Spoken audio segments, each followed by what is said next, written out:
appeals to racial, sexual, and religious chauvinism, to rabid nationalist fervor, are beginning not to work. Business of who I am and whether I'm good or bad or achieving or not, all that's learned along the way. Just a ride. And we can change it anytime we want. It's only a choice. No effort, no work, no job, no savings of money. I realized that I had the game wrong. That the game was to find out what I already was.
We were saying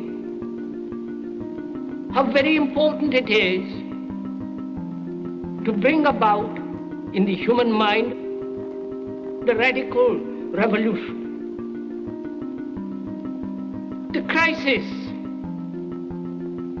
is a crisis in consciousness, a crisis that cannot anymore accept the old norms, the old patterns, the ancient traditions. And considering what the world is now, with all their misery, conflict, destructive brutality, aggression, and so on, man is still as he was.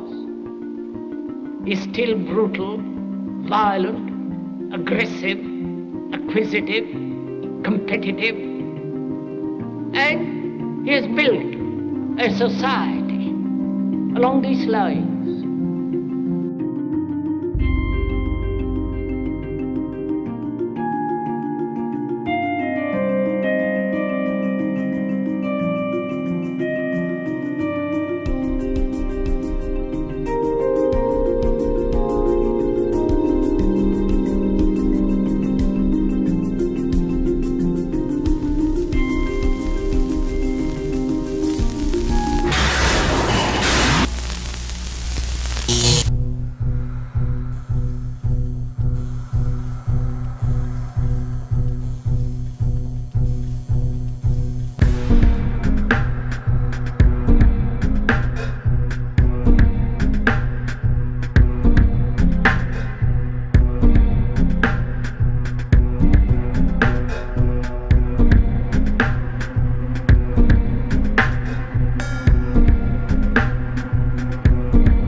Society today is composed of a series of institutions.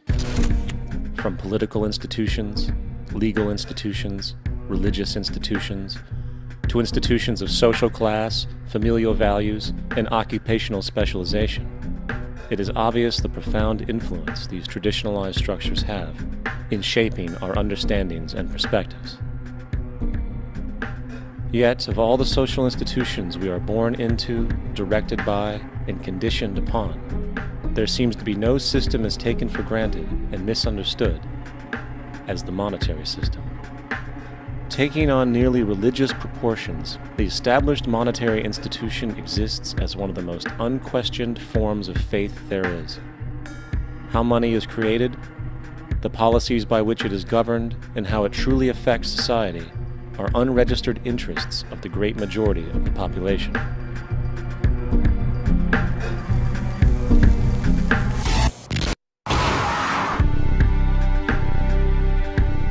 In a world where 1% of the population owns 40% of the planet's wealth, in a world where 34,000 children die every single day from poverty and preventable diseases, and where 50% of the world's population lives on less than $2 a day, one thing is clear: something is very wrong. And whether we are aware of it or not, the lifeblood of all of our established institutions, and thus society itself, is money. Therefore, understanding this institution of monetary policy is critical to understanding why our lives are the way they are. Unfortunately, economics is often viewed with confusion and boredom. Endless streams of financial jargon coupled with intimidating mathematics quickly deters people from attempts at understanding it. However, the fact is, the complexity associated with the financial system is a mere mask, designed to conceal one of the most socially paralyzing structures humanity has ever endured.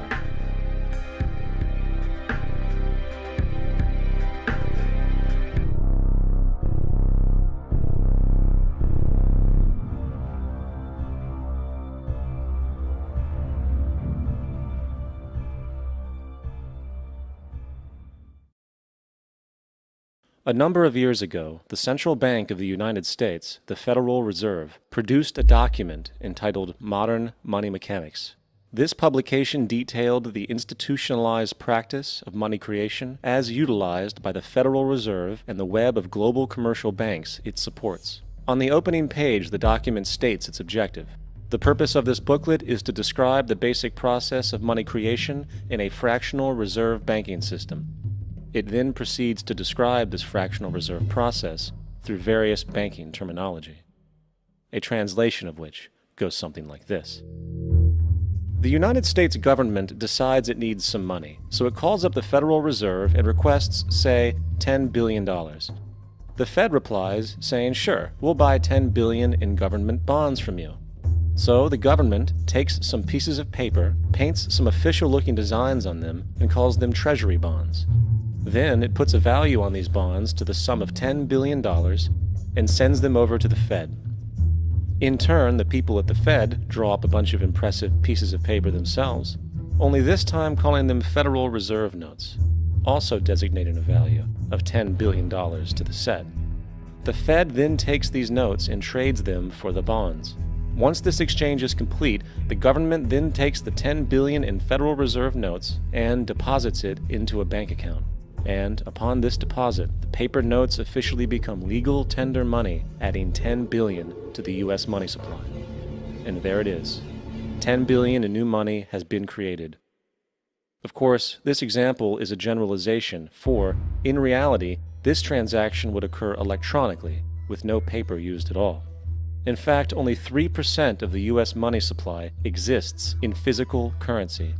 The other 97% essentially exists in computers alone. Now, government bonds are, by design, instruments of debt, and when the Fed purchases these bonds, with money it essentially created out of thin air, the government is actually promising to pay back that money to the Fed. In other words, the money was created out of debt. This mind-numbing paradox of how money or value can be created out of debt or a liability will become more clear as we further this exercise. So, the exchange has been made and now $10 billion sits in a commercial bank account. Here's where it gets really interesting. For as based on the fractional reserve practice, that $10 billion deposit instantly becomes part of the bank's reserves, just as all deposits do. And regarding reserve requirements, as stated in modern money mechanics, a bank must maintain legally required reserves equal to a prescribed percentage of its deposits. It then quantifies this by stating, under current regulations, the reserve requirement against most transaction accounts is 10%. This means that with a $10 billion deposit, 10% or $1 billion is held as the required reserve, while the other $9 billion is considered an excessive reserve and can be used as the basis for new loans. Now, it is logical to assume that this $9 billion is literally coming out of the existing $10 billion deposit, However, this is actually not the case. What really happens is that the $9 billion is simply created out of thin air on top of the existing $10 billion deposit. This is how the money supply is expanded. As stated in modern money mechanics, of course they, the banks, do not really pay out loans from the money they receive as deposits. If they did this, no additional money would be created. What they do when they make loans is to accept promissory notes, loan contracts, in exchange for credits, money, to the borrower's transaction accounts. In other words, the $9 billion can be created out of nothing simply because there is a demand for such a loan and that there is a $10 billion deposit to satisfy the reserve requirements. Now, let's assume that somebody walks into this bank and borrows the newly available $9 billion. They will then most likely take that money and deposit it into their own bank account. The process then repeats, for that deposit becomes part of the bank's reserves. 10% is isolated, and in turn 90% of the $9 billion, or $8.1 billion, is now available as newly created money for more loans. And of course, that 8.1 can be loaned out and redeposited, creating an additional 7.2 billion, to 6.5 billion, to 5.9 billion, etc. This deposit money creation loan cycle can technically go on to infinity. The average mathematical result is that about $90 billion can be created on top of the original $10 billion. In other words, for every deposit that ever occurs in the banking system, about 9 times that amount can be created out of thin air. Money jitters. Ask the obliging Bank of America for a jar of soothing instant money, M-O-N-E-Y, in the form of a convenient personal loan. So, now that we understand how money is created by this fractional reserve banking system, a logical yet elusive question might come to mind. What is actually giving this newly created money value? The answer? The money that already exists. The new money essentially steals value from the existing money supply. For the total pool of money is being increased irrespective to demand for goods and services. And as supply and demand finds equilibrium, prices rise, diminishing the purchasing power of each individual dollar. This is generally referred to as inflation, and inflation is essentially a hidden tax on the public. What is the advice that you generally get? And that is inflate the currency. They don't say debase the currency. They don't say devalue the currency. They don't say cheat the people who are saved. They say lower the interest rates. The real deception is when we distort the value of money. When we create money out of thin air, we have no savings, and yet there's so-called capital. So my question boils down to this: how in the world can we expect to solve the problems of inflation, that is, the increase in the supply of money, with more inflation? Of course, it can't. The fractional reserve system of monetary expansion is inherently inflationary. For the act of expanding the money supply without there being a proportional expansion of goods and services in the economy will always debase a currency. In fact, a quick glance at the historical values of the US dollar versus the money supply reflects this point definitively, for the inverse relationship is obvious. $1 in 1913 required $21.60 in 2007 to match value. That is a 96% devaluation since the Federal Reserve came into existence. Now, if this reality of inherent and perpetual inflation seems absurd and economically self-defeating, hold that thought, for absurdity is an understatement in regard to how our financial system really operates. For in our financial system, money is debt. And debt is money. Here is a chart of the U.S. money supply from 1950 to 2006.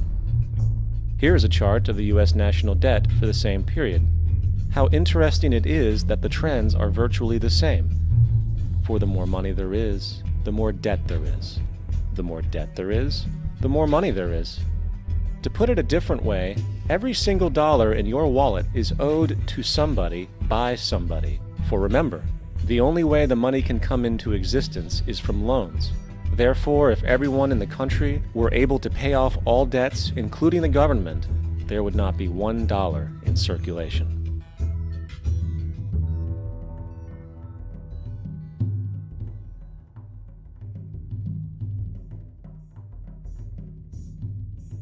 In fact, the last time in American history the national debt was completely paid off was in 1835, after President Andrew Jackson shut down the central bank that preceded the Federal Reserve.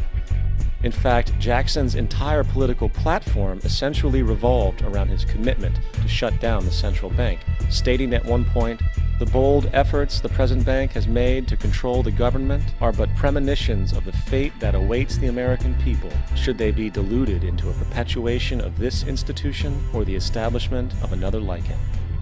Unfortunately, his message was short-lived, and the international bankers succeeded to install another central bank in 1913, the Federal Reserve. And as long as this institution exists, perpetual debt is guaranteed. Now, so far we have discussed the reality that money is created out of debt, through loans.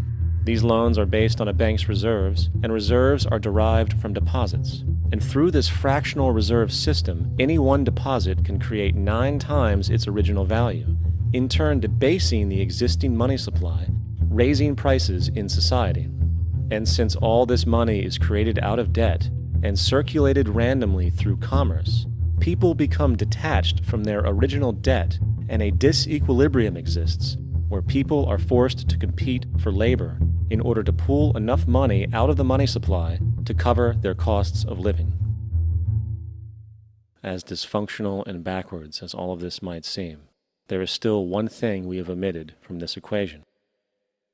And it is this element of the structure which reveals the truly fraudulent nature of the system itself: the application of interest. When the government borrows money from the Fed, or when a person borrows money from a bank, it almost always has to be paid back with accrued interest. In other words, almost every single dollar that exists must be eventually returned to a bank with interest paid as well. But if all money is borrowed from the central bank and is expanded by commercial banks through loans, only what would be referred to as the principal is being created in the money supply. So then, where is the money to cover all of the interest that is charged? Nowhere. It doesn't exist. The ramifications of this are staggering, for the amount of money owed back to the banks will always exceed the amount of money that is available in circulation. This is why inflation is a constant in the economy, for new money is always needed to help cover the perpetual deficit built into the system, caused by the need to pay the interest. What this also means is that mathematically, defaults and bankruptcy are literally built into the system, and there will always be poor pockets of society that get the short end of the stick. An analogy would be a game of musical chairs, for once the music stops, somebody is left out to dry. And that's the point. It invariably transfers true wealth from the individual to the banks. For if you are unable to pay for your mortgage, they will take your property. This is particularly enraging when you realize that not only is such a default inevitable due to the fractional reserve practice, but also because of the fact that the money that the bank loaned to you didn't even legally exist in the first place. In 1969, there was a Minnesota court case involving a man named Jerome Daly, who was challenging the foreclosure of his home by the bank which provided the loan to purchase it. His argument was that the mortgage contract required both parties, being he and the bank, each put up a legitimate form of property for the exchange. In legal language, this is called consideration. Mr. Daly explained that the money was, in fact, not the property of the bank, for it was created out of nothing as soon as the loan agreement was signed.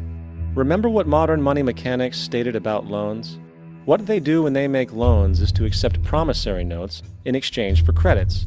Reserves are unchanged by the loan transactions, but deposit credits constitute new additions to the total deposits of the banking system. In other words, the money doesn't come out of their existing assets. the bank is simply inventing it, putting up nothing of its own except for a theoretical liability on paper. As the court case progressed, the bank's president, Mr. Morgan, took the stand, and in the judge's personal memorandum, he recalled that the plaintiff, bank's president, admitted that, in combination with the Federal Reserve Bank, did create the money and credit upon its books by bookkeeping entry. The money and credit first came into existence when they created it. Mr. Morgan admitted that no United States law or statute existed which gave him the right to do this. A lawful consideration must exist and be tendered to support the note. The jury found that there was no lawful consideration, and I agree. He also poetically added, "Only God can create something of value out of nothing." And upon this revelation, the court rejected the bank's claim for foreclosure, and Daley kept his home. The implications of this court decision are immense. For every time you borrow money from a bank, whether it is a mortgage loan or a credit card charge, the money given to you is not only counterfeit, it is an illegitimate form of consideration, and hence voids the contract to repay, for the bank never had the money as property to begin with. Unfortunately, such legal realizations are suppressed and ignored, and the game of perpetual wealth transfer and perpetual debt continues. And this brings us to the ultimate question: why? During the American Civil War, President Lincoln bypassed the high-interest loans offered by the European banks and decided to do what the Founding Fathers advocated, which was to create an independent and inherently debt-free currency. It was called the greenback. Shortly after this measure was taken, an internal document circulated between private British and American banking interests stated, "Slavery is but the owning of labor, and carries with it the care of laborers, while the European plan is that capital shall control labor by controlling wages. This can be done by controlling the money. It will not do to allow the greenback, as we cannot control that." The fractional reserve policy perpetrated by the Federal Reserve, which has spread in practice to the great majority of banks in the world, is, in fact, a system of modern slavery. Think about it. Money is created out of debt. And what do people do when they are in debt? They submit to employment to pay it off. But if money can only be created out of loans, how can society ever be debt-free? It can't. And that's the point.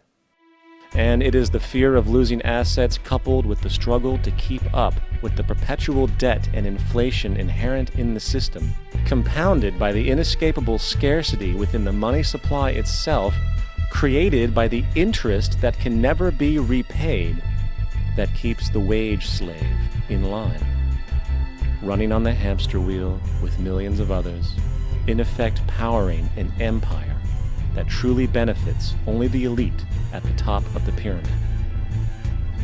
For, at the end of the day, who are you really working for? The banks. Money is created in a bank and invariably ends up in a bank. They are the true masters, along with the corporations and governments they support.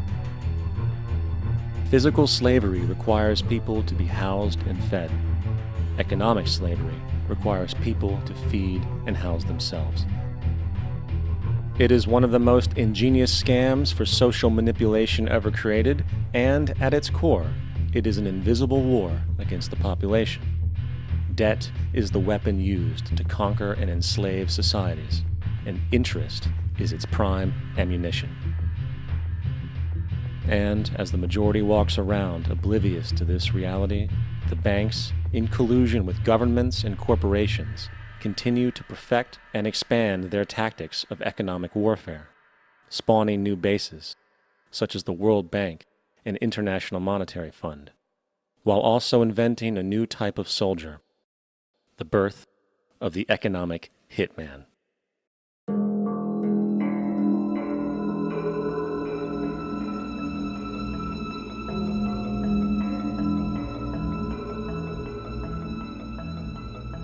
We economic hitmen really have been the ones responsible for creating this first truly global empire. And we work many different ways.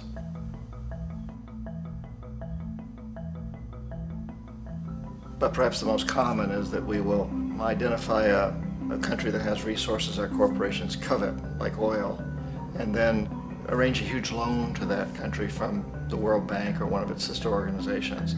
But the money never actually goes to the country. Instead, it goes to our big corporations to build infrastructure projects in that country, power plants, industrial parks, ports, things that benefit a few rich people in that country, in addition to our corporations, but really don't help the majority of the people at all. However, those people, the whole country is left holding a huge debt. It's such a big debt they can't repay it, and that's part of the plan, that they can't repay it. And so at some point, we economic hitmen go back to them and say, listen, you owe us a lot of money, can't pay your debt, so sell your oil real cheap to our oil companies. Allow us to build a military base in your country, or send troops in support of ours to someplace in the world like Iraq, or vote with us on the next UN vote. To have their electric utility company privatized and their water and sewage system privatized and sold to U.S. corporations or other multinational corporations. So there was that whole mushrooming thing, and it's so typical of the way the IMF and the World Bank work, that you put a country in debt, it's such a big debt it can't pay it, and then you offer to refinance that debt and pay even more interest. And you demand this quid pro quo, which you call a conditionality or good governance, which means basically that they've got to sell off their resources, including many of their social services, their utility companies, their school systems sometimes, their penal systems, their insurance systems, to foreign corporations. So it's a double, triple, quadruple whammy. The precedent for economic hitmen really began back in the early 50s when democratically elected Mossadegh, who was elected in Iran, he was considered to be the hope for democracy in the Middle East and around the world. He was Time Magazine's Man of the Year. But one of the things that he'd run on and began to implement was the idea that foreign oil companies needed to pay the Iranian people a lot more for the oil that they were taking out of Iran. The Iranian people should benefit from their own oil. Strange policy. We didn't like that, of course. But we were afraid to do what we normally were doing, which was to send in the military. Instead, we sent in one CIA agent, Kermit Roosevelt, Teddy Roosevelt's relative. And Kermit went in with a few $1 million and was very, very effective and efficient. And in a short amount of time, he managed to get Mossadegh overthrown and brought in the Shah of Iran to replace him, who always was favorable to oil. And it was extremely effective. Bombs overflow Tehran. Army officers shout that Mossadegh has surrendered and his regime as virtual dictator of Iran is ended. Pictures of the Shah are paraded through the streets as sentiment reverses. The Shah is welcomed home. So back here in the United States, in Washington, people looked around and said, wow, that was easy and cheap.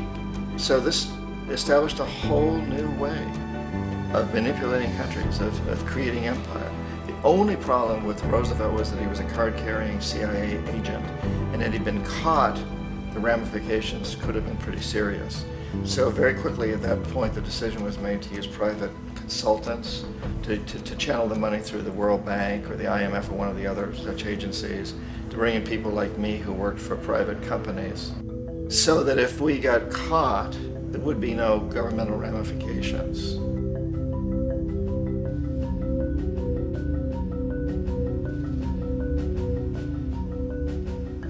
When Arbenz became president of Guatemala, the country was very much under the thumbs of United Fruit Company, the big international corporations. And Arbenz ran on this ticket that says, you know, we want to get the land back to the people. And once he took power, he was implementing policies that would do exactly that, give land rights back to the people. United Fruit didn't like that very much. And so they hired a public relations firm, launched a huge campaign in the United States to convince the United States people, the citizens of the United States, and the press of the United States, and the Congress of the United States, that Arbenz was a Soviet puppet, and that if we allowed him to stay in power, the Soviets would have a foothold in this hemisphere. And that at that point in time was a huge fear on everybody's mind, the Red Terror, the Communist terror. And so, to make a long story short, out of this public relations campaign came a commitment on the part of the CIA and the military to take this man out. And in fact, we did. We sent in planes, we sent in soldiers, we sent in jackals, we sent everything in to take him out, and did take him out. And as soon as he was removed from office, the new guy that took over after him basically reinstated everything to the big international corporations, including United Fruit.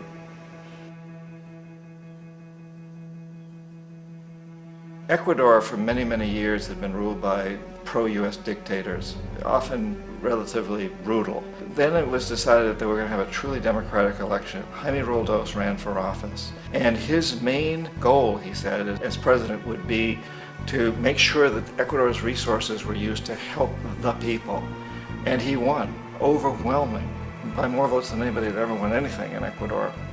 And he began to implement these policies to make sure that the profits from oil went to help the people. Well, we didn't like that in the United States. I was sent down as one of several economic hitmen to change Roldos, to corrupt him, to bring him around, to let him know, okay, you can get very rich, you and your family, if you play our game, but if you continue to try to keep these policies you've promised, you're going to go. He wouldn't listen. He was assassinated. As soon as the plane crashed, the whole area was cordoned off.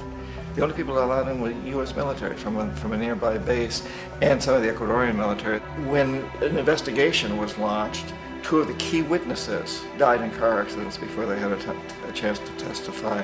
A lot of very, very strange things that went on around the assassination of Jaime Roldos.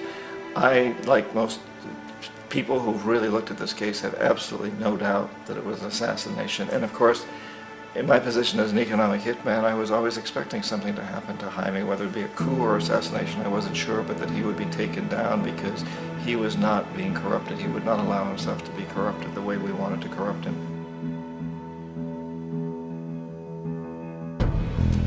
Omar Torrijos, president of Panama, was one of my favorite people. I really, really liked him. He was very charismatic. He was a guy who really wanted to help his country. And when I tried to bribe him or corrupt him, he said, look, John, he called me Juanito. He said, look, Juanito, I don't need the money. What I really need is for my country to be treated fairly. I need for the United States to repay the debts that you owe my people for all the destruction you've done here. I need to be in a position where I can help other Latin American countries win their independence and be free of this terrible presence from the north that you people are exploiting us so badly. I need to have the Panama Canal back in the hands of the Panamanian people. That's what I want. And so, leave me alone. Don't try to bribe me. It was 1981, and in May, Jaime Roldos was assassinated.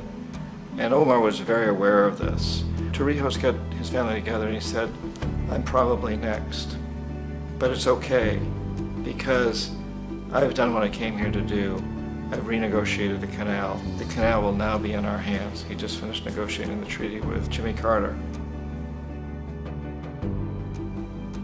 In June of that same year, just a couple of months later, he also went down in an airplane crash, which there's no question was executed by CIA-sponsored jackals.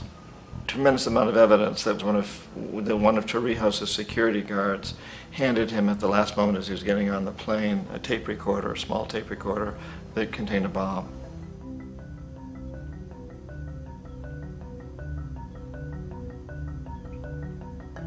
It is interesting to me how this system has continued pretty much the same way for years and years and years, except the economic hitmen have got better and better and better. Then we come up with, very recently, what happened in Venezuela. In 1998, Hugo Chavez gets elected president, following a long line of presidents who had been very corrupt and basically destroyed the economy of the country. And Chavez was elected amidst all that. Chavez stood up to the United States, and he's done it primarily demanding that Venezuelan oil be used to help the Venezuelan people. Well, we didn't like that in the United States. So in 2002, a coup was staged, which there's no question in my mind, and most other people's minds, that the CIA was behind that coup.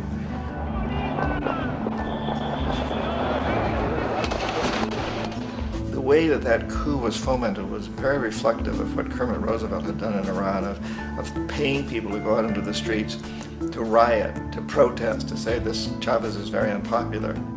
You know, if you can get a few thousand people to do that, television can make it look like it's the whole country, and things start to mushroom. Except in the case of Chavez, he was smart enough, and the people were so strongly behind him that they overcame it, which was a phenomenal moment in the history of Latin America.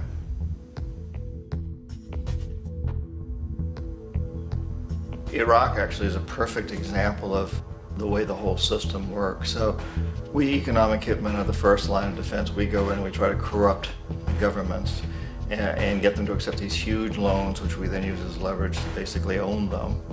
If we fail, as I failed in Panama with Omar Torrijos and in Ecuador with Jaime Roldos, men who refuse to be corrupted, then the second line of defense is we send in the jackals. And the jackals either overthrow governments or they assassinate. And once that happens and a new government comes in, and boy, it's going to toe the line because the new president knows what will happen if he doesn't. In the case of Iraq, both of those things failed. Economic hitmen were not able to get through to Saddam Hussein. We tried very hard. We tried to get him to accept a deal very similar to what the House of Saud had accepted in Saudi Arabia, but he wouldn't accept it. And so the jackals went in to take him out. They couldn't do it. His security was very good. After all, he had one time worked for the CIA. He'd been hired to assassinate a former president of Iraq and failed, but he knew the system. So in '91, we send in the troops and we take out the Iraqi military. So we assume at that point that Saddam Hussein is going to come around. We could have taken him out, of course, at that time, but we didn't want to. He's the kind of strong man we like. He controls his people. We thought he could control the Kurds and keep the Iranians in their border and keep pumping oil for us. And then once we took out his military, now he's going to come around. So the economic hitmen go back in the 90s without success. If they'd had success, he'd still be running the country. We'd be selling him all the fighter jets he wants and everything else he wants. But they couldn't, they didn't have success. The jackals couldn't take him out again, so we sent the military in once again, and this time we did the complete job and took him out, and in the process created for ourselves some very, very lucrative construction deals. We had to reconstruct a country that we'd essentially destroyed, which is a pretty good deal if you own construction companies, big ones. So, you know, Iraq shows the three stages. The economic hitmen failed there, the jackals failed there, and as a final measure, the military goes in. And in that way, we've really created an empire, but we've done it very, very subtly. It's clandestine. All the empires of the past were built on the military, and everybody knew they were building them. So that the British knew they were building them, the French, the Germans, the Romans, the Greeks. And they were proud of it, and they always had some excuse like spreading civilization, spreading some religion, something like that. But they knew they were doing it. We don't. The majority of the people in the United States have no idea that we're living off the benefits of a clandestine empire, that today there's more slavery in the world than ever before. And then you have to ask yourself, well, if it's an empire, then who's the emperor? Obviously, our presidents of the United States are not emperors. An emperor is someone who's not elected, doesn't serve a limited term, and doesn't report to anyone, essentially. So you can't classify our presidents that way. But we do have what I consider to be the equivalent of the emperor, and it's what I call the corporatocracy. The corporatocracy is this group of individuals who run our biggest corporations, and they really act as the emperor of this empire. They control our media, either through direct ownership or advertising. They control most of our politicians because they finance their campaigns, either through their corporations or through personal contributions that come out of the corporations. They're not elected, they don't serve a limited term, they don't report to anybody. And at the very top of the corporatocracy, you really can't tell whether a person's working for a private corporation or the government because they're always moving back and forth. So, you know, you've got a guy who one moment is the president of a big construction company like Halliburton, and the next moment he's vice president of the United States, or the president who is in the oil business. And this is true whether you've got Democrats or Republicans in the office. You have them moving back and forth through the revolving door. And in a way, our government is invisible a lot of the time, and its policies are carried out by our corporations on one level or another.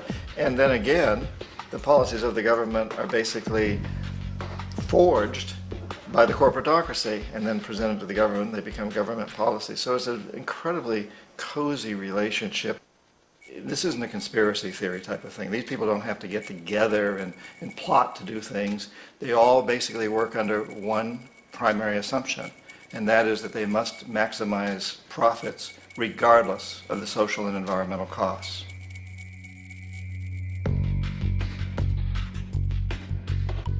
This process of manipulation by the corporatocracy through the use of debt, bribery, and political overthrow is called globalization. Just as the Federal Reserve keeps the American public in a position of indentured servitude through perpetual debt, inflation, and interest, the World Bank and IMF serve this role on a global scale. The basic scam is simple. Put a country in debt either by its own indiscretion or through corrupting the leader of that country, then impose conditionalities or structural adjustment policies, often consisting of the following. Currency devaluation. When the value of a currency drops, so does everything valued in it. This makes indigenous resources available to predator countries at a fraction of their worth. Large funding cuts for social programs. These usually include education and healthcare, compromising the well-being and integrity of the society, leaving the public vulnerable to exploitation. Privatization of state-owned enterprises. This means that socially important systems can be purchased and regulated by foreign corporations for profit. For example, in 1999, the World Bank insisted that the Bolivian government sell the public water system of its third largest city to a subsidy of the U.S. corporation Bechtel. As soon as this occurred, water bills for the already impoverished local residents skyrocketed. It wasn't until after a full-blown revolt by the people that the Bechtel contract was nullified. Then there is trade liberalization, or the opening up of the economy through removing any restrictions on foreign trade. This allows for a number of abusive economic manifestations, such as transnational corporations bringing in their own mass-produced products, undercutting the indigenous production and ruining local economies. An example is Jamaica, which, after accepting loans and conditionalities from the World Bank, lost its largest cash crop markets due to competition with Western imports. Today, countless farmers are out of work, for they are unable to compete with the large corporations. Another variation is the creation of numerous, seemingly unnoticed, unregulated, inhumane sweatshop factories, which take advantage of the imposed economic hardship. Additionally, due to production deregulation, environmental destruction is perpetual, as a country's resources are often exploited by the indifferent corporations while outputting large amounts of deliberate pollution. The largest environmental lawsuit in the history of the world today is being brought on behalf of 30,000 Ecuadorian Amazonian people against Texaco, which is now owned by Chevron. So today it's against Chevron, but for activities conducted by Texaco. Estimated to be more than 18 times what the Exxon Valdez dumped into the coast of Alaska. In the case of Ecuador, it wasn't an accident. The oil companies did it intentionally. They knew they were doing it to save money out there rather than arranging for proper disposal. Furthermore, a cursory glance at the performance record of the World Bank reveals that the institution, which publicly claims to help poor countries develop and alleviate poverty, has done nothing but increase poverty and the wealth gap, while corporate profits soar. In 1960, the income gap between the fifth of the world's people in the richest countries versus the fifth in the poorest countries was 30 to 1. By 1998, it was 74 to 1. While global GNP rose 40% between 1970 and 1985, those in poverty actually increased by 17%. While from 1985 to 2000, those living on less than $1 a day increased by 18%. Even the Joint Economic Committee of the U.S. Congress admitted that there is a mere 40% success rate of all World Bank projects. In the late 1960s, the World Bank intervened in Ecuador with large loans. During the next 30 years, poverty grew from 50% to 70%. Under or unemployment grew from 15 to 70%. Public debt increased from 240 million to 16 billion, while the share of resources allocated to the poor went from 20% to 6%. In fact, by the year 2000, 50% of Ecuador's national budget had to be allocated for paying its debts.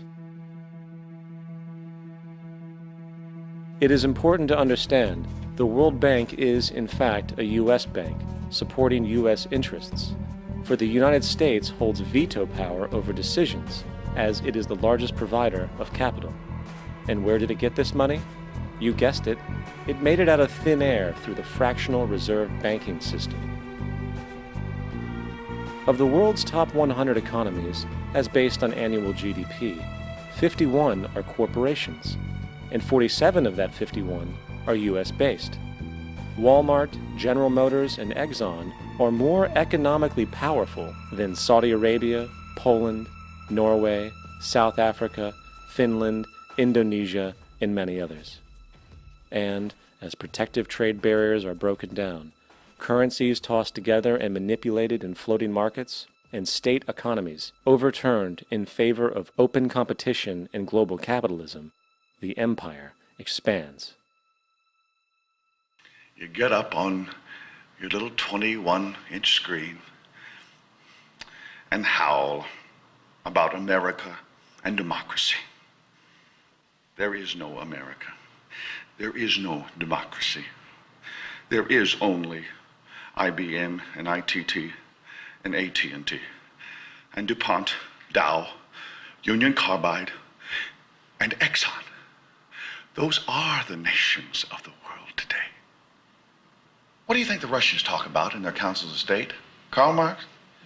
They get out their linear programming charts, statistical decision theories, Minimax solutions, and compute the price-cost probabilities of their transactions and investments, just like we do. We no longer live in a world of nations and ideologies, Mr. Beale.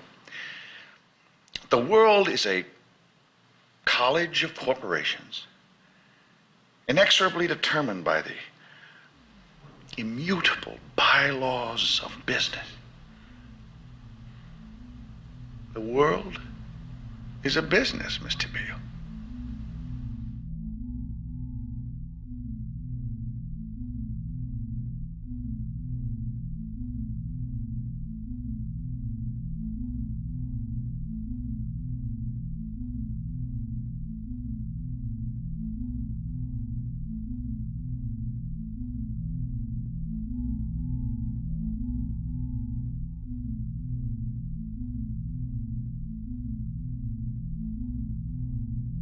The world is being taken over by a handful of business powers who dominate the natural resources we need to live while controlling the money we need to obtain these resources. The end result will be world monopoly, based not on human life, but financial and corporate power. And as the inequality grows, naturally more and more people are becoming desperate. So the establishment was forced to come up with a new way to deal with anyone who challenges the system. So they gave birth to the terrorist. The term terrorist is an empty distinction, designed for any person or group who chooses to challenge the establishment. This isn't to be confused with the fictional Al-Qaeda, which was actually the name of a computer database for the US-supported Mujahideen in the 1980s.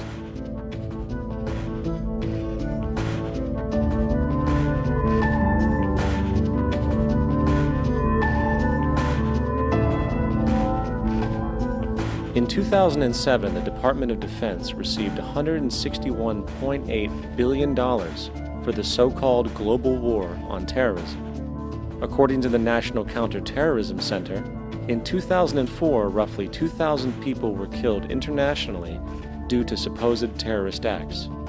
Of that number, 70 were American. Using this number as a general average, which is extremely generous, It is interesting to note that twice as many people die from peanut allergies a year than from terrorist acts. Concurrently, the leading cause of death in America is coronary heart disease, killing roughly 450,000 each year. And in 2007, the government's allocation of funds for research on this issue was about $3 billion. This means that the U.S. government in 2007 spent 54 times the amount for preventing terrorism than it spent for preventing a disease which kills 6,600 times more people annually than terrorism does. Yet, as the name terrorism and Al-Qaeda are arbitrarily stamped on every news report relating to any action taken against U.S. interests, the myth grows wider. In mid-2008, the U.S. Attorney General actually proposed that the U.S. Congress officially declare war against the fantasy. Not to mention, as of July 2008, there are now over 1 million people currently on the U.S. terrorist watch list. These so-called counterterrorism measures, of course, have nothing to do with social protection, and everything to do with preserving the establishment amongst the growing anti-American sentiment both domestically and internationally, which is legitimately founded on the greed-based corporate empire expansion that is exploiting the world. The true terrorists of our world do not meet at the docks at midnight or scream Allah Akbar before some violent action. The true terrorists of our world wear $5,000 suits and work in the highest positions of finance, government, and business. So, what do? How do we stop a system of greed and corruption that has so much power and momentum? How do we stop this aberrant group behavior which feels no compassion for, say, the millions slaughtered in Iraq and Afghanistan, so the corporatocracy can control energy resources and opium production for Wall Street profit?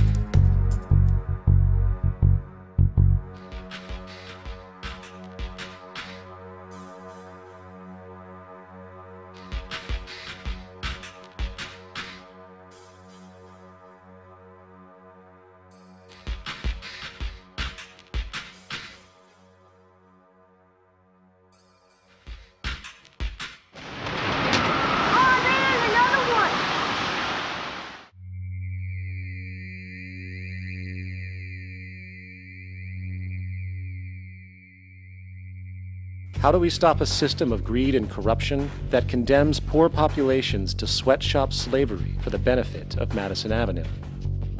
Or that engineers false flag terror attacks for the sake of manipulation?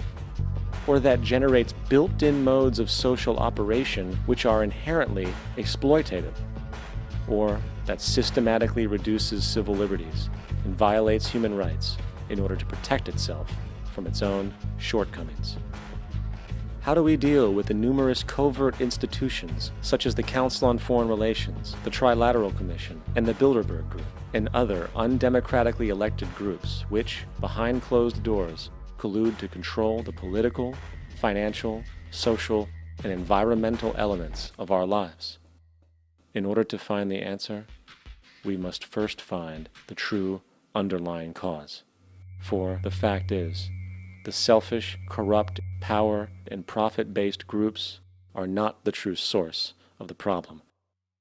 They are symptoms.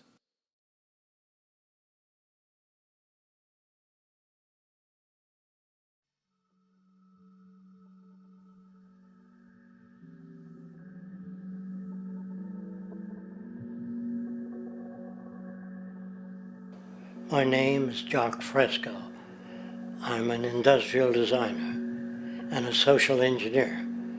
I'm very much interested in society and developing a system that might be sustainable for all people. First of all, the word corruption is a monetary invention. That aberrant behavior that's disruptive to the well-being of people, while you're dealing with human behavior. And human behavior appears to be environmentally determined, meaning if you were raised by the Seminole Indians as a baby, never saw anything else, you'd hold that value system. And this goes for nations, it goes for individuals, for families. They try to indoctrinate their children to their particular faith and their country and make them feel like they're part of that. And they build a society which they call established. They establish a workable point of view and tend to perpetuate that, whereas all societies are really emergent, not established. And so they fight new ideas that would interfere with the establishment. Governments try to perpetuate that which keeps them in power. People are not elected to political office to change things. They're put there to keep things the way they are. So you see, the basis of corruption is in our society. Let me make it clear. All nations, then, are basically corrupt because they tend to uphold existing institutions. I don't mean to uphold or downgrade all nations, but communism, socialism, fascism, the free enterprise system, and all other subcultures are the same. They are all basically corrupt. The most fundamental characteristic of our social institutions is the necessity for self-preservation. Whether dealing with a corporation, a religion, or a government, the foremost interest is to preserve the institution itself. For instance, the last thing an oil company would ever want is the utilization of energy that was outside of its control, for it makes that company less relevant to society. Likewise, the Cold War and the collapse of the Soviet Union was, in reality, a way to preserve and perpetuate the established economic and global hegemony of the United States. Similarly, religions condition people to feel guilty for natural inclinations, each claiming to offer the only path to forgiveness and salvation.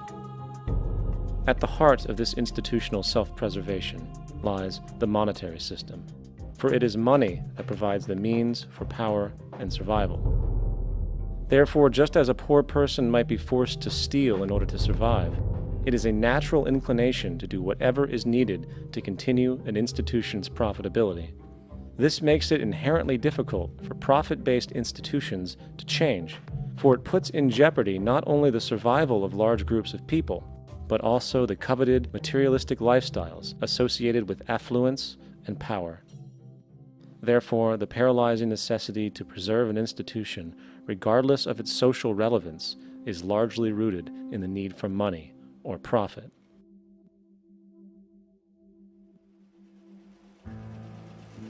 What's in it for me is why people think.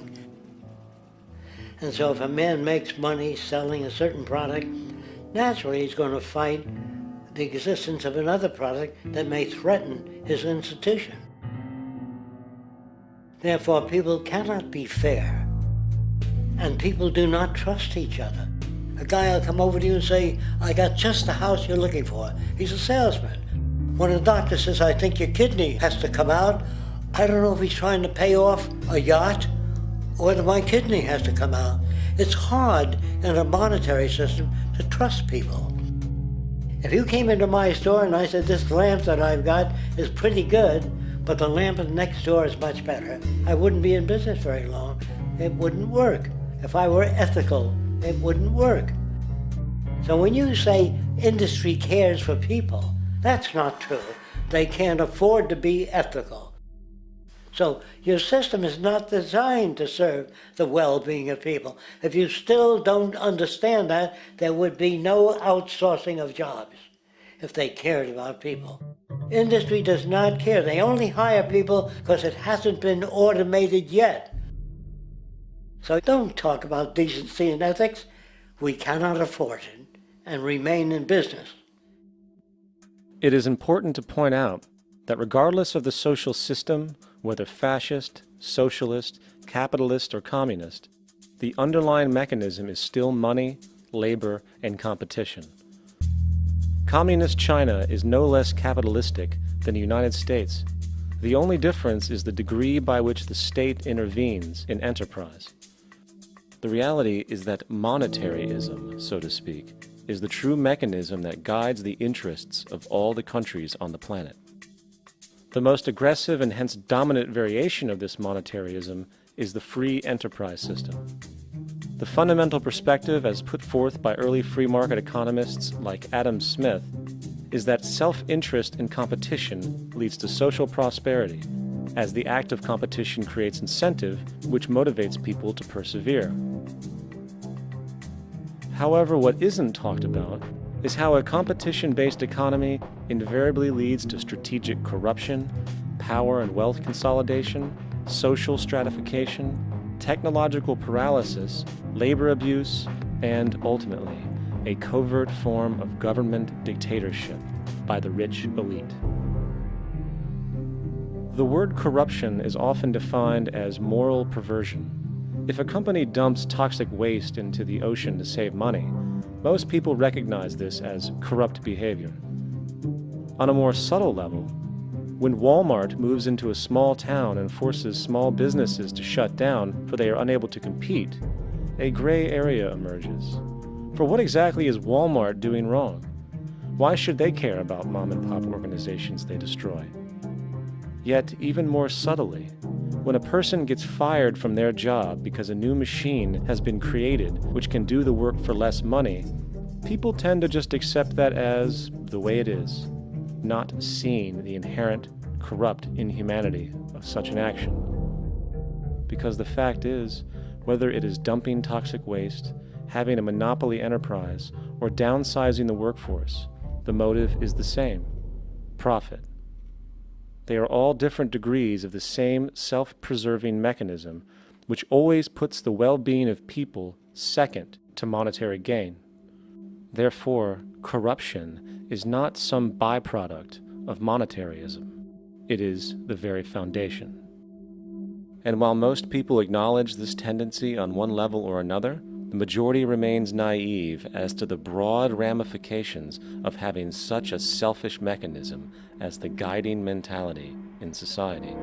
Internal documents show that after this company positively, absolutely knew that they had a medication that was infected with the AIDS virus, they took the product off the market in the U.S. and then they dumped it in France, Europe, Asia, and Latin America. The U.S. government allowed it to happen. The FDA allowed this to happen. And now the government is completely looking the other way. Thousands of innocent hemophiliacs have died from the AIDS virus. This company knew absolutely that it was infected with AIDS. They dumped it because they wanted to turn this disaster into a profit.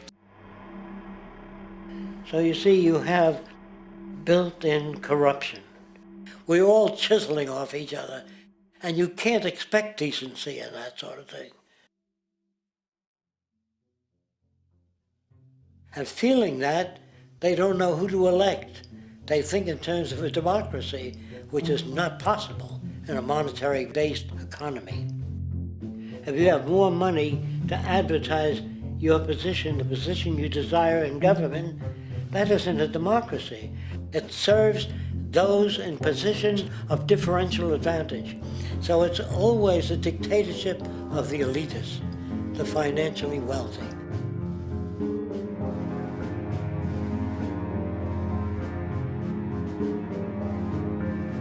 It is an interesting observation to note how seemingly unknown personalities magically appear on the scene as presidential candidates. Then, before you know it, somehow you are left to choose from a small group of extremely wealthy people who suspiciously have the same broad social view. Obviously, it's a joke. The people placed on the ballot are done so because they have been pre-decided to be acceptable by the established financial powers who actually run the show.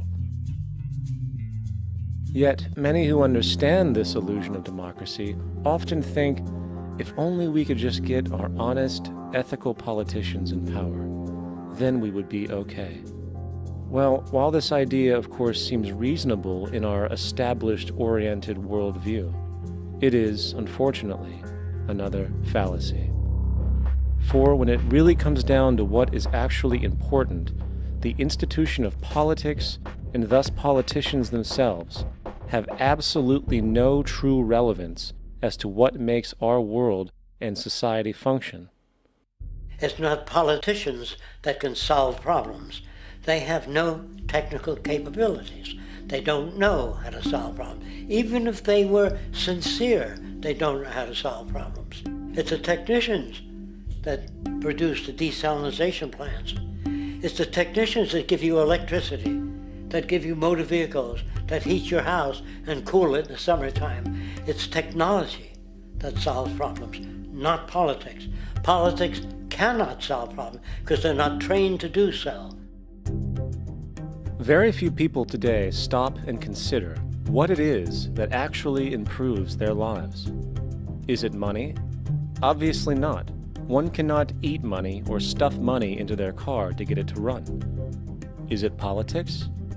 All politicians can do is create laws, establish budgets, and declare war. Is it religion?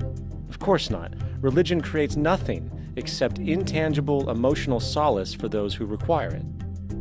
The true gift that we as human beings have, which has been solely responsible for everything that has improved our lives, is technology. What is technology? Technology is a pencil which allows one to solidify ideas on paper for communication. Technology is an automobile which allows one to travel faster than feet would allow. Technology is a pair of eyeglasses which enables sight for those who need it. Applied technology itself is merely an extension of human attributes which reduces human effort, freeing humans from a particular chore or problem. Imagine what your life would be like today without a telephone, or an oven, or a computer, or an airplane. Everything in your home, which you take for granted, from a doorbell, to a table, to a dishwasher, is technology, generated from the creative, scientific ingenuity of human technicians. Not money, politics, or religion. These are false institutions. And writing your congressman is fantastic. They tell you to write your congressman if you want something done. The men in Washington should be at the forefront of technology, the forefront of human studies, the forefront of crime, all the factors that shape human behavior. You don't have to write your congressman. What kind of people are they that are appointed to do that job? The future will have great difficulty. And the question that's raised by politicians is, how much will a project cost? The question is not how much will it cost. Do we have the resources? And we have the resources today to house everyone, build hospitals all over the world, build schools all over the world, the finest equipment and labs for teaching and doing medical research. So you see, we have all that, but we're in a monetary system. And in a monetary system, there's profit. And what is the fundamental mechanism that drives the profit system besides self-interest? What is it exactly that maintains that competitive edge at its core? Is it high efficiency and sustainability? No, that isn't part of their design. Nothing produced in our profit-based society is even remotely sustainable or efficient. If it was, there wouldn't be a multi-million-dollar-a-year service industry for automobiles. Nor would the average lifespan for most electronics be less than 3 months before they're obsolete. Is it abundance? Absolutely not. Abundance, as based on the laws of supply and demand, is actually a negative thing. If a diamond company finds 10 times the usual amount of diamonds during their mining, it means the supply of diamonds has increased, which means the cost and profit per diamond drops. The fact is, efficiency, sustainability, and abundance are enemies of profit. To put it into a word, it is the mechanism of scarcity that increases profits. What is scarcity? Based on keeping products valuable. Slowing up production on oil raises the price. Maintaining scarcity of diamonds keeps the price high. They burn diamonds at the Kimberley diamond mines. They made a carbon that keeps the price up. So then, what does it mean for society when scarcity, either produced naturally or through manipulation, is a beneficial condition for industry? It means that sustainability and abundance will never ever occur in a profit system, for it simply goes against the very nature of the structure. Therefore, it is impossible to have a world without war or poverty. It is impossible to continually advance technology to its most efficient and productive states. And, most dramatically, it is impossible to expect human beings to behave in truly ethical or decent ways.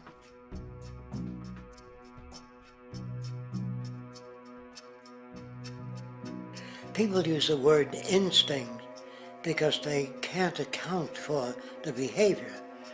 They sit back and they evaluate with their lack of knowledge, and they say things like, humans are built a certain way, greed is a natural thing, as though they've worked for years on it, and it's no more natural than wearing clothing. What we want to do is to eliminate the causes of the problems, eliminate the processes that produce greed and bigotry and prejudice and people taking advantage of one another and elitism, eliminating the need for prisons and welfare.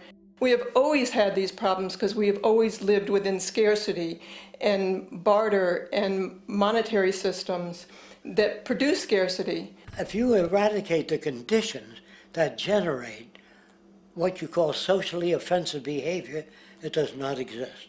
The guy said, well, isn't that inborn?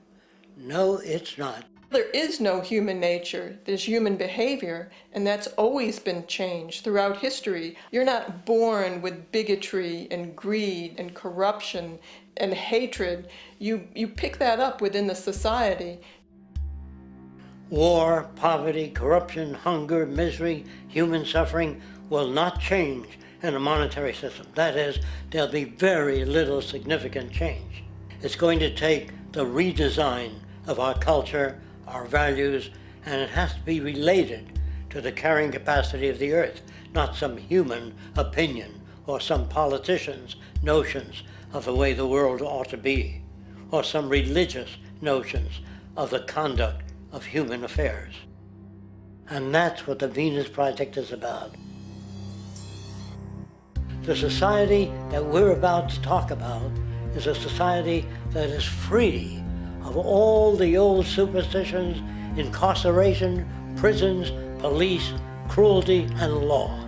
All laws will disappear, and the professions will disappear that are no longer valid, such as stockbrokers, bankers, advertising, gone forever, because it's no longer relevant. When we understand that it is technology devised by human ingenuity which frees humanity and increases our quality of life, we then realize that the most important focus we can have is on the intelligent management of the Earth's resources. For it is from these natural resources we gain the materials to continue our path of prosperity. Understanding this, we then see that money fundamentally exists as a barrier to these resources, for virtually everything has a financial cost. And why do we need money to obtain these resources? Because of real or assumed scarcity. We don't usually pay for air and tap water because it is in such high abundance, selling it would be pointless. So then, logically speaking, if resources and technologies applicable to creating everything in our societies, such as houses, cities, and transportation, were in high enough abundance, there would be no reason to sell anything. Likewise, if automation and machinery was so technologically advanced as to relieve human beings of labor, there would be no reason to have a job. And with these social aspects taken care of, there would be no reason to have money at all. So the ultimate question remains: do we on Earth have enough resources and technological understanding to create a society of such abundance that everything we have now could be available without a price tag and without the need for submission through employment? Yes, we do. We have the resources and technology to enable this at a minimum, along with the ability to raise the standard of living so high that people in the future will look back at our civilization now and gawk at how primitive and immature our society was. What the Venus Project proposes is an entirely different system that's updated to present-day knowledge.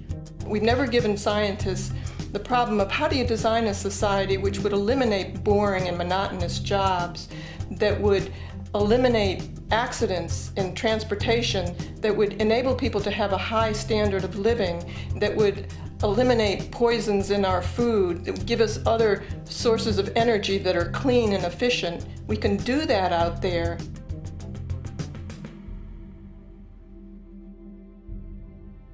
The major difference between a resource-based economy and a monetary system is that a resource-based economy is really concerned with people and their well-being, where a monetary system has become so distorted that the concerns of the people are really secondary, if they're there at all.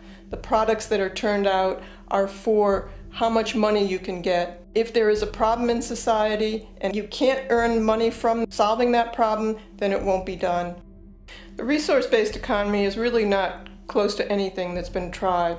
And with all our technology today, we can create abundance. It could be used to improve everyone's lifestyle. Abundance all over the world if we use our technology wisely and maintain the environment. It's a very different system, and it's very hard to talk about because the public is not that well enough informed as to the state of technology.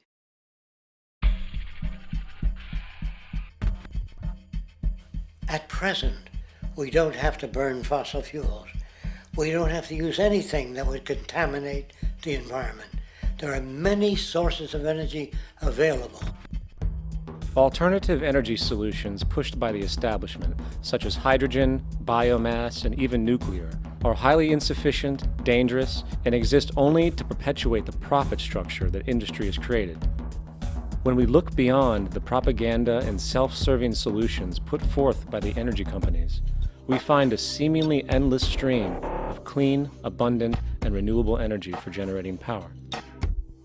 Solar and wind energy are well known to the public, but the true potential of these mediums remains unexpressed.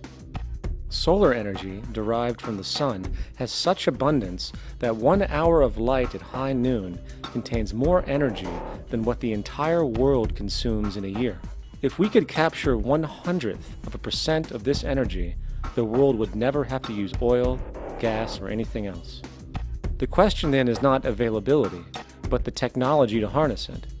And there are many advanced mediums today which could accomplish just that, if they were not hindered by the need to compete for market share with the established energy power structures. Then there's wind energy. Wind energy has long been denounced as weak, and due to being location-driven, impractical. This is simply not true. The U.S. Department of Energy admitted in 2007 that if wind was fully harvested in just 3 of America's 50 states, it could power the entire nation. And then there are the rather unknown mediums of tidal and wave power. Tidal power is derived from tidal shifts in the ocean. Installing turbines which capture this movement generates energy.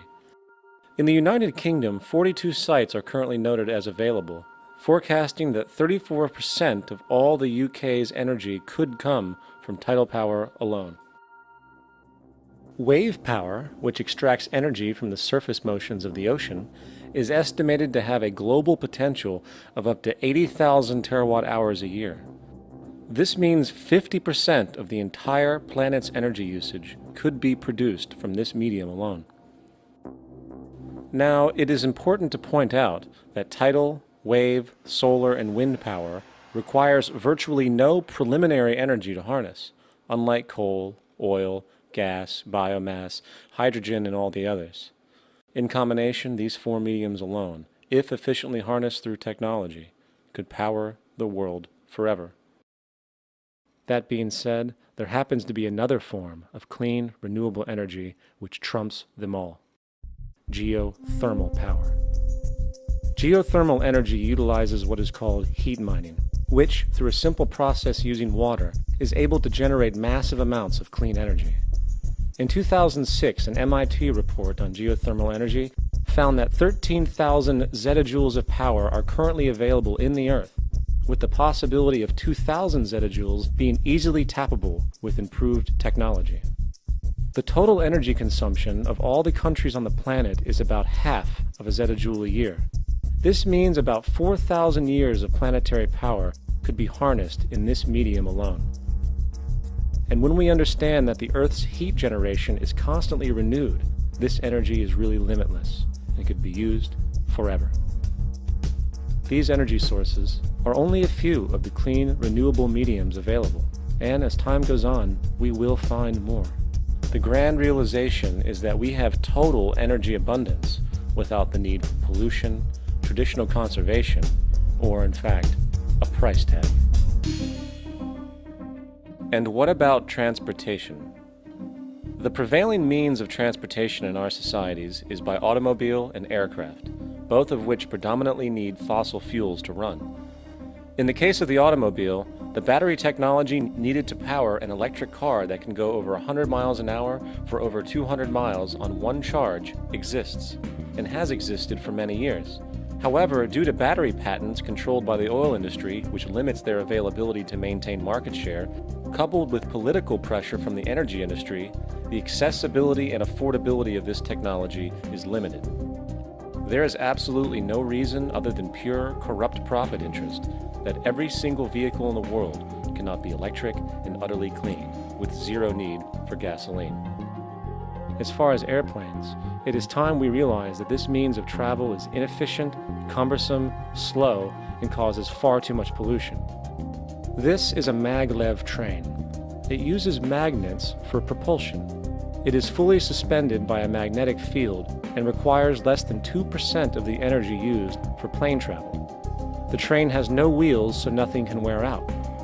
The current maximum speed of versions of this technology, as used in Japan, is 361 miles per hour. However, this version of the technology is very dated.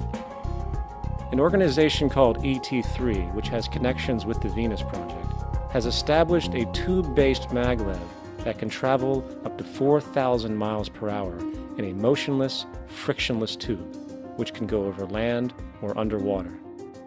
Imagine going from LA to New York for an extended lunch break, or from Washington, D.C. to Beijing, China in 2 hours. This is the future of continental and intercontinental travel, fast, clean, with only a fraction of the energy usage we use today for the same means. In fact, between maglev technology, advanced battery storage, and geothermal energy, there would be no reason to ever burn fossil fuels again. And we can do this now if we were not held back by the paralyzing profit structure.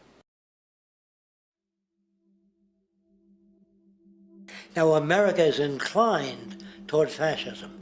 It has a propensity by its dominant philosophy and religion to uphold the fascist point of view.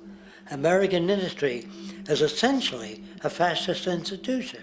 If you don't understand that, the minute you punch that time clock, you walk into a dictatorship.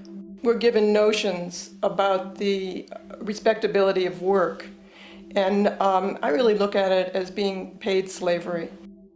They're brought up to believe that you shall earn your living by the sweat of your brow. That holds people back, freeing people from drudgery, repetitive jobs which make them ignorant.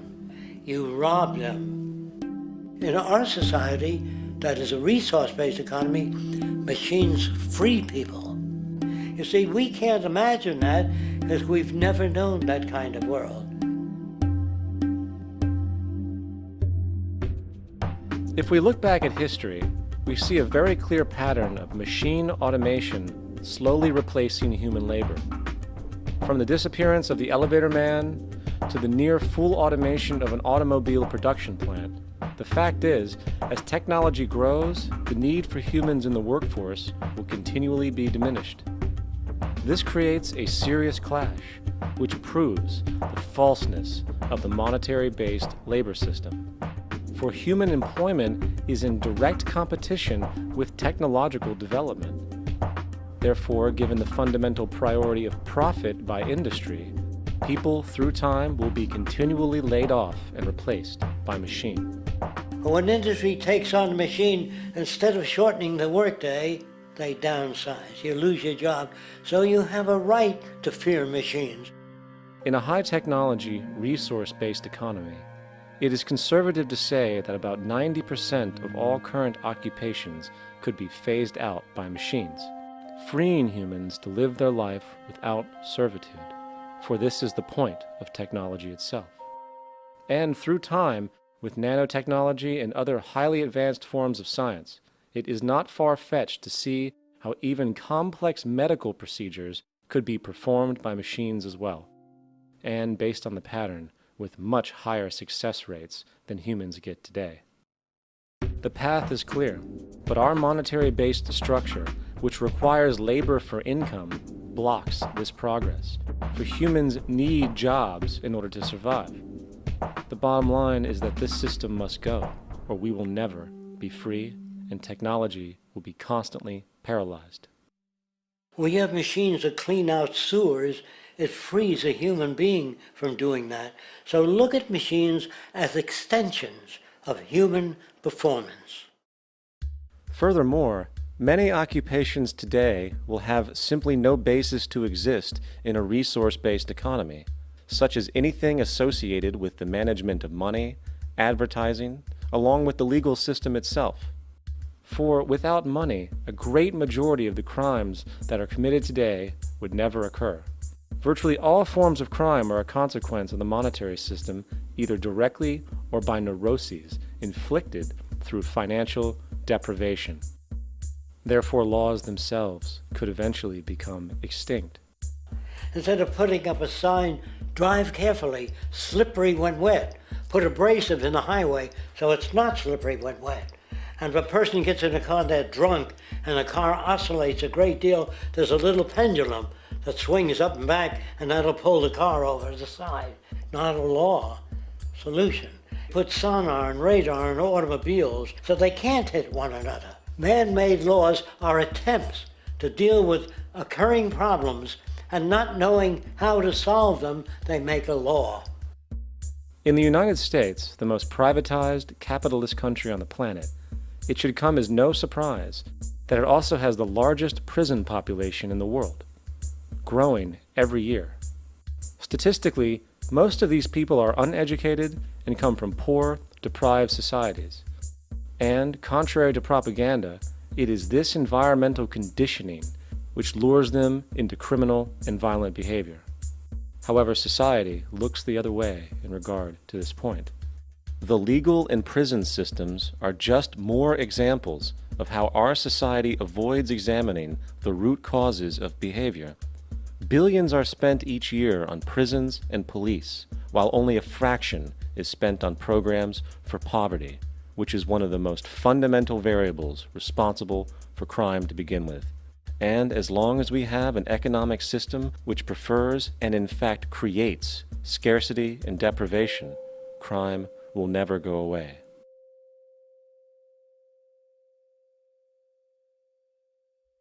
If people have access to the necessities of life without servitude, debt, barter, trade, they behave very differently.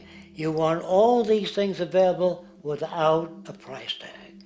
Now then, you gotta have a price tag. Well, what'll motivate people? Man gets everything he wants, he just lay around in the sun. This is the myth they perpetuate. People in our culture are trained to believe that the monetary system produces incentive. If they have access to things, why should they want to do anything?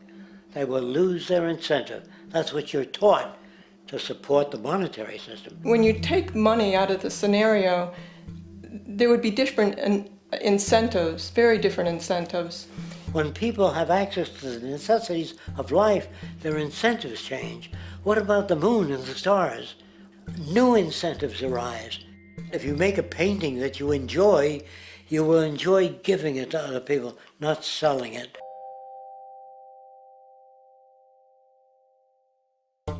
I think most of the education that I've seen today is essentially producing a person for a job. It's very specialized. They're not generalists. People don't know a lot about a lot of different subjects. I don't think you could get people to go to war if they knew a lot about a lot of things. I think education is mostly rote, and they're not taught how to solve problems. They're not given the tools emotionally or within their own field of how to do critical thinking. A resource-based economy, the education would be very different. Our society's major concern is mental development and to motivate each person to their highest potential. Because our philosophy is the smarter people are, the richer the world, because everybody becomes a contributor. The smarter your kids are, the better my life will be, because they'll be contributing more constructively to the environment and to my life, because everything that we devise within a resource-based economy would be applied to society. There would be nothing to hold it back. Patriotism, weapons, armies, navies, all that is a sign that we're not civilized yet. Kids will ask their parents, didn't you see the necessity of the machines? Dad, couldn't you see that war was inevitable when you produce scarcity? Isn't it obvious? Of course the kid will understand that you were pinheads, raised merely to serve the established institutions. We're such an abominable, sick society that we won't make the history book. They just say that large nations took land from smaller nations, used force and violence. You'll get history talked about as corrupt behavior all the way along until the beginning of the civilized world. That's when all the nations work together. World unification, working toward common good for all human beings, and without anyone being subservient to anyone else, without social stratification, whether it be technical elitism or any other kind of elitism, eradicated from the face of the earth. The state does nothing because there is no state. There is no state. The system I advocate, a resource-based global economy, is not perfect. It's just a lot better than what we have. We can never achieve perfection.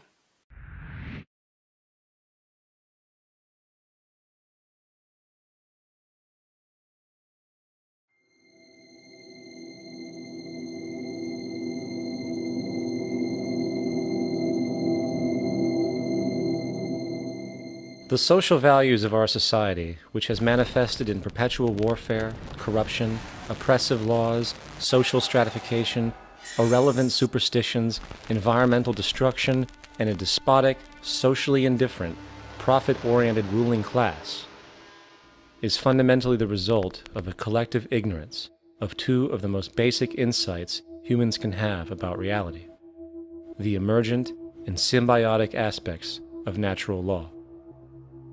The emergent nature of reality is that all systems, whether it is knowledge, society, technology, philosophy, or any other creation, will, when uninhibited, undergo fluid, perpetual change. What we consider commonplace today, such as modern communication and transportation, would have been unimaginable in ancient times. Likewise, the future will contain technologies, realizations, and social structures that we cannot even fathom in the present. We have gone from alchemy to chemistry, from a geocentric universe to a heliocentric, from believing that demons were the cause of illness to modern medicine. This development shows no sign of ending, and it is this awareness that aligns us and leads us on a continuous path to growth and progress. Static, empirical knowledge does not exist. Rather, it is the insight of the emergence of all systems we must recognize. This means we must be open to new information at all times, even if it threatens our current belief system and hence identities. Sadly, society today has failed to recognize this, and the established institutions continue to paralyze growth by preserving outdated social structures. Simultaneously, the population suffers from a fear of change, for their conditioning assumes a static identity, and challenging one's belief system usually results in insult and apprehension, for being wrong is erroneously associated with failure, when, in fact, to be proven wrong should be celebrated, for it is elevating someone to a new level of understanding, furthering awareness. The fact is, there is no such thing as a smart human being, for it is merely a matter of time before their ideas are updated, changed, or eradicated. And this tendency to blindly hold on to a belief system, sheltering it from new, possibly transforming information, is nothing less than a form of intellectual materialism. The monetary system perpetuates this materialism not only by its self-preserving structures, but also through the countless number of people who have been conditioned into blindly and thoughtlessly upholding these structures, therefore becoming self-appointed guardians of the status quo. Sheep, which no longer need a sheepdog to control them, for they control each other by ostracizing those who step out of the norm. This tendency to resist change and uphold existing institutions for the sake of identity, comfort, power, and profit is completely unsustainable and will only produce further imbalance, fragmentation, distortion, and invariably, destruction. It's time to change. From hunters and gatherers to the agricultural revolution to the industrial revolution, the pattern is clear. It is time for a new social system which reflects the understandings we have today. The monetary system is a product of a period of time where scarcity was a reality. Now, with the age of technology, it is no longer relevant to society. Gone with the aberrant behavior it manifests. Likewise, dominant worldviews, such as theistic religion, operate with the same social irrelevancy. Islam, Christianity, Judaism, Hinduism, and all of the others exist as barriers to personal and social growth, for each group perpetuates a closed worldview, and this finite understanding that they acknowledge is simply not possible in an emergent universe. Yet, religion has succeeded in shutting down the awareness of this emergence by instilling the psychological distortion of faith upon its followers, where logic and new information is rejected in favor of traditionalized, outdated beliefs. The concept of God is really a method of accounting for the nature of things. In the early days, people didn't know enough about how things formed, how nature worked, so they invented their own little stories. And they made God in their own image. A guy that gets angry. When people don't behave right, he creates floods and earthquakes. They say it's an act of God. A cursory glance at the suppressed history of religion reveals that even the foundational myths themselves are emergent culminations, developed through influence over time. For example, a cardinal doctrine of the Christian faith is the death and resurrection of Christ. This notion is so important that the Bible itself states, "And if Christ be not risen, then is our preaching vain, and your faith is also vain." Yet it is very difficult to take this account literally, for not only is there no primary source denoting this supernatural event in secular history, awareness of the enormous number of pre-Christian saviors who also died and were resurrected immediately puts the story in mythological territory by association. Early church figures such as Tertullian went to great lengths to break these associations, even claiming that the devil caused the similarities to occur, stating in the 2nd century, "The devil, whose business is to pervert the truth, mimics the exact circumstance of the divine sacraments. He baptizes his believers and promises forgiveness of sins. He celebrates the oblation of bread and brings in the symbol of the resurrection. Let us therefore acknowledge the craftiness of the devil, who copied certain things of those that be divine." What is truly sad, however, is that when we cease the idea that the stories from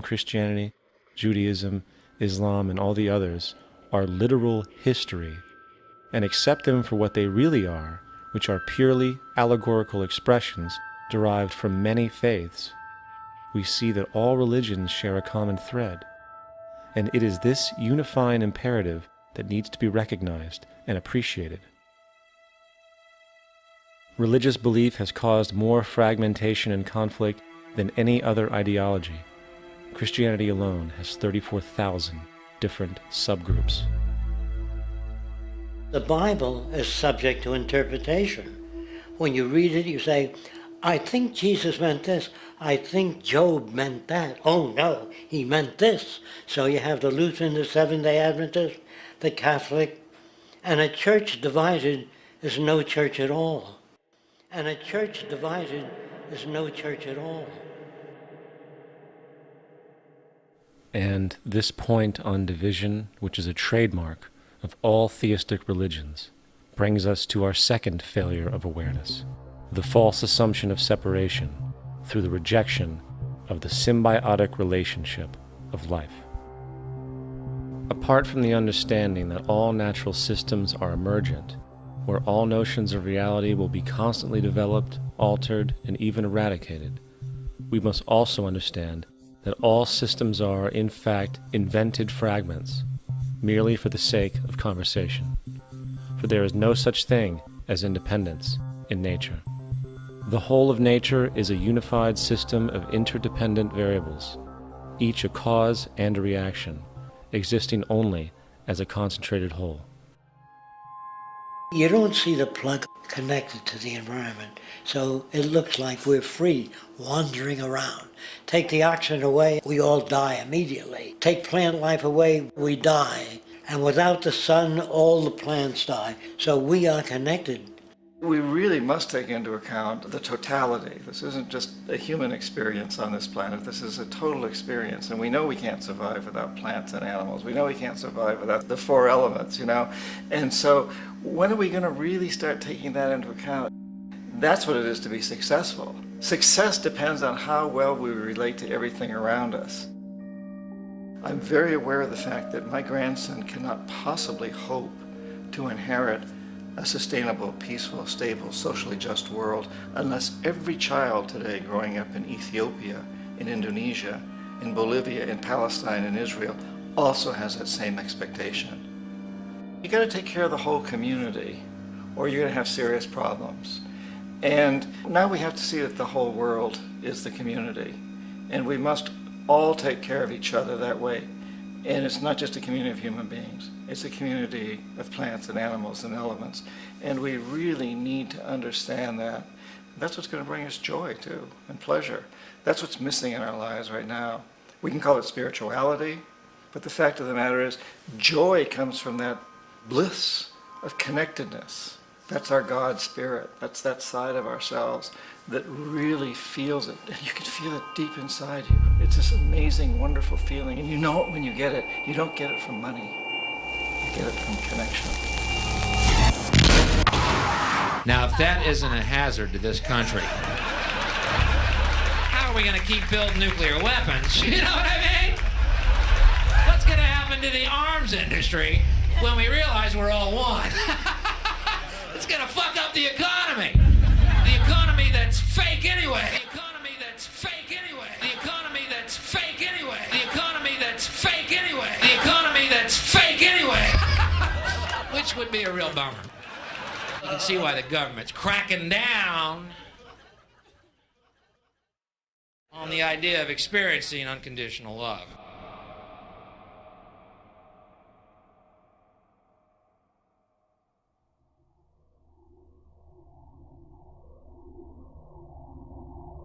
Once we understand that the integrity of our personal existences are completely dependent on the integrity of everything else in our world, we have truly understood the meaning of unconditional love.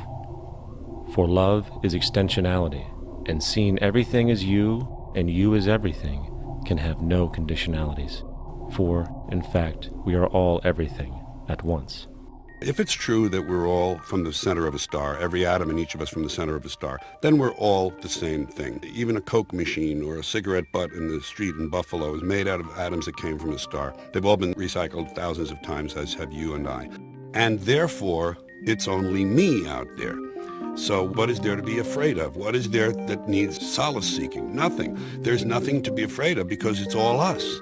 The trouble is we have been separated by being born and given a name and an identity and being individuated. We've been separated from the oneness, and that's what religion exploits, that people have this yearning to be part of the overall one again. So they exploit that. They call it God. They say he has rules.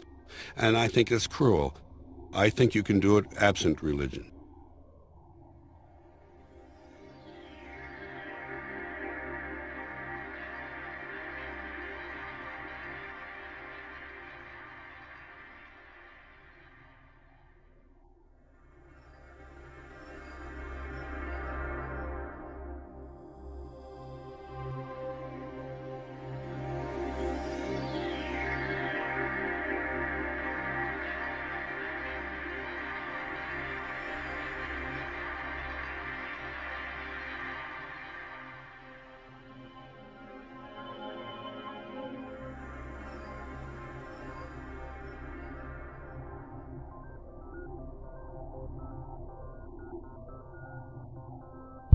It's time to claim the unity our outmoded social systems have broken apart, and work together to create a sustainable global society where everyone is taken care of and everyone is truly free. Your personal beliefs, whatever they may be, are meaningless when it comes to the necessities of life. Every human being is born naked, needing warmth, food, water, shelter. Everything else is auxiliary. Therefore, the most important issue at hand is the intelligent management of the Earth's resources. This can never be accomplished in a monetary system, for the pursuit of profit is the pursuit of self-interest, and therefore imbalance is inherent. Simultaneously, politicians are useless, for our true problems in life are technical, not political. Furthermore, ideologies that separate humanity, such as religion, need strong reflection in the community in regard to its value, purpose, and social relevancy. Hopefully, through time, religion will lose its materialism and basis in superstition and move into the useful field of philosophy. The fact is, society today is backwards, with politicians constantly talking about protection and security rather than creation, unity, and progress. The U.S. alone now spends about $500 billion annually on defense. That is enough to send every high school senior in America to a four-year college. In the 1940s, the Manhattan Project produced the first true weapon of mass destruction. This program employed 130,000 people at an extreme financial cost. Imagine what our life would be like today if that group of scientists, instead of working on a way of killing people, worked on a way to create a self-sustaining, abundant world. Life today would be very, very different if that was their goal. Instead of weapons of mass destruction, it is time to unleash something much more powerful. Weapons of mass creation.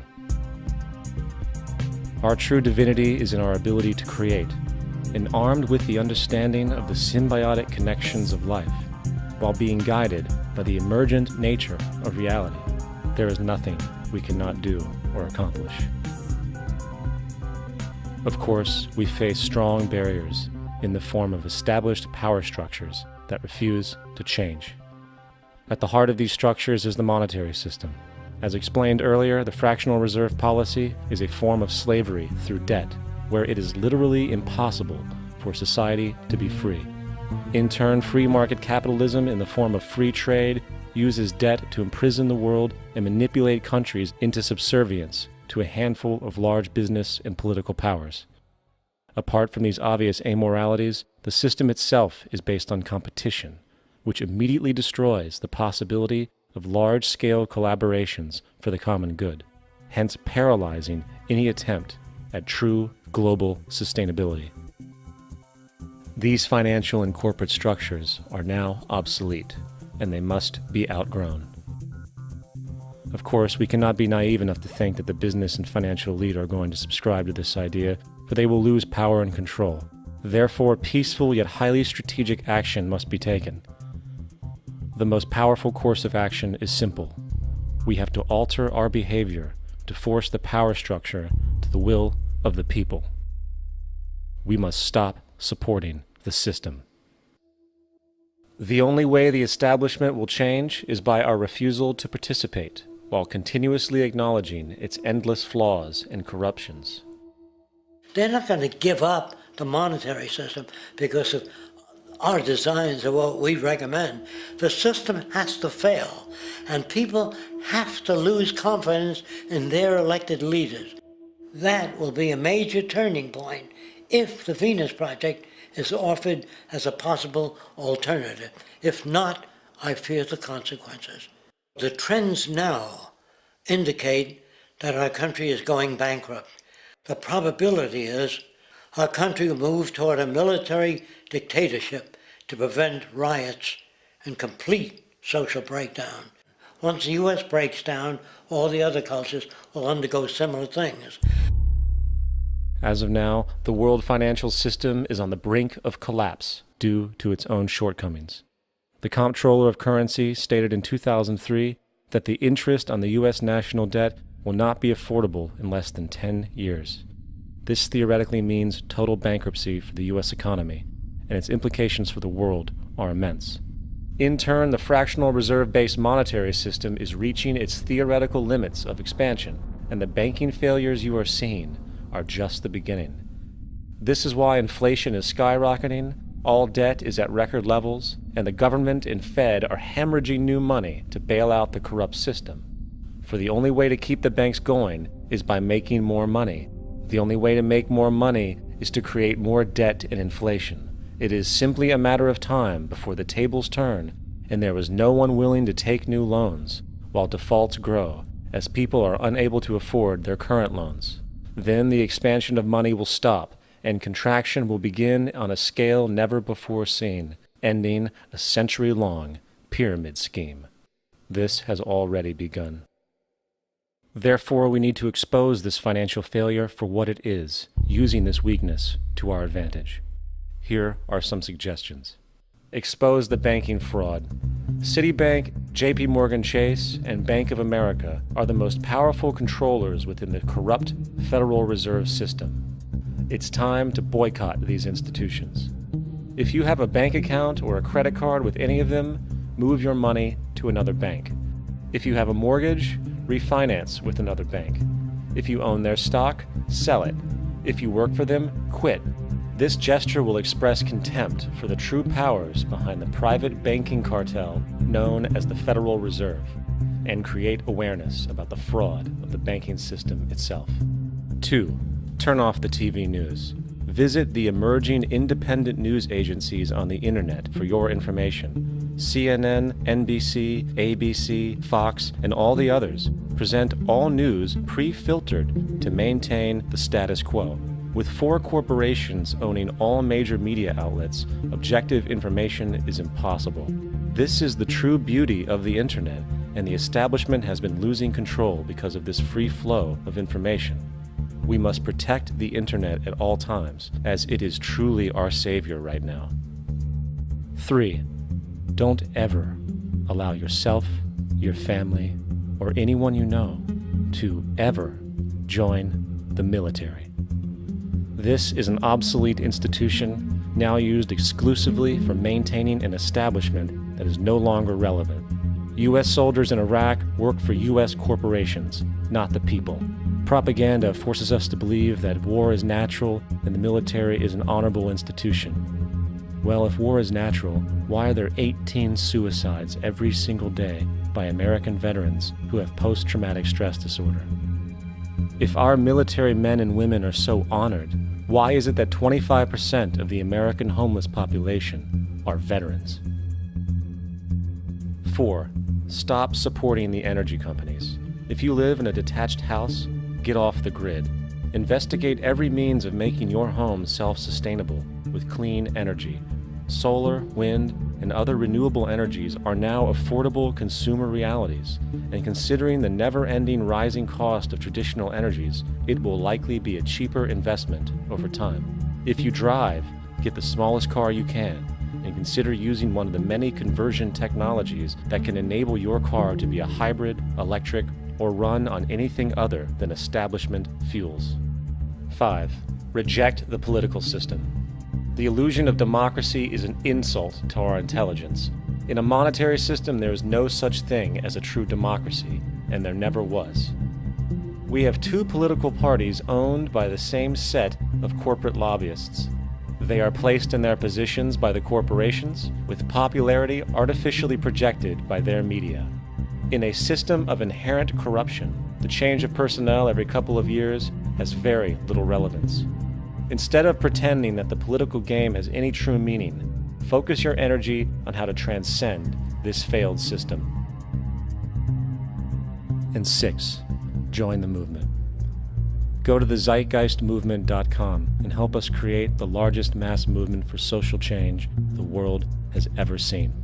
We must mobilize and educate everyone about the inherent corruption of our current world system, along with the only true sustainable solution: declaring all the natural resources on the planet as common heritage to all people, while informing everyone as to the true state of technology and how we can all be free if the world works together rather than fights.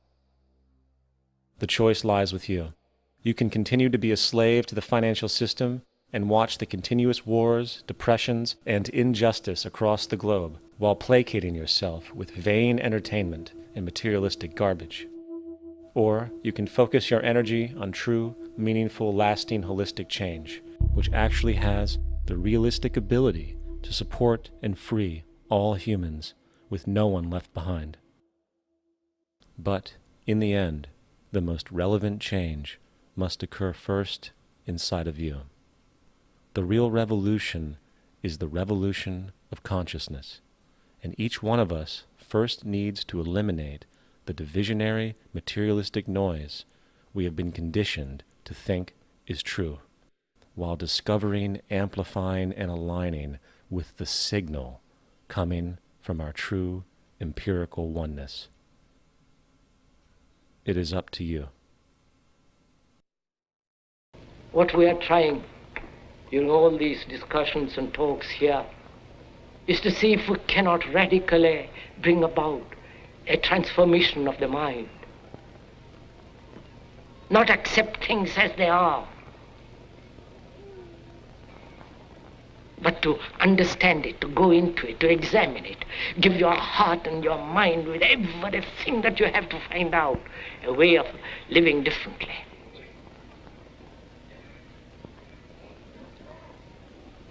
But that depends on you and not somebody else. Because in this there is no teacher, no pupil, there is no leader, there is no guru, there is no master, no savior. You yourself are the teacher and the pupil, you are the master, you are the guru, you are the leader. You are everything. And to understand is to transform what is.